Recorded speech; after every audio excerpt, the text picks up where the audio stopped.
හරි අපිට හරි වෙන පක්ෂවල එක්කෙනෙකුට පොලිසියට යන්න අයිතිය නැද්ද? පොලිසිය පිරීලා ASP SSPලා ඔක්කොම ටික පිරීලා ඉන්නවා රාලාවෙල රාජ්‍ය මහතුරු සෑ මහතුරු මට කියනවා එන්න එපා පොලිසිය අතුරට කියලා. මම ඒ වුණ වහනේ නවත්ත දාලා මම පයින් බලෙන් පොලිසිය අතුරට ගිහින්. එහෙම නෙමෙයි උනේ. බලෙන් පන්ති තුම ඇවිල්ලානේ. බහැරෙන්න. අලින් දොර පාඩේ ගන්න දෙන්නේ නැහැ කොහොමද?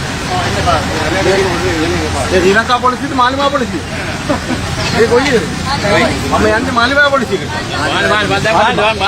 මේ රටේ පුරවැසියෙකුට දෙන අයිතිය මම පාවිච්චි කරේ.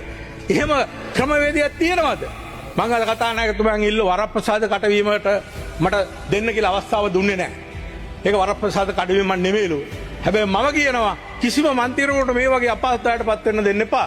මොකක් හරි සාධාරණයක් අසාධාරණයක් වුණාම ඔව් ඇත්ත.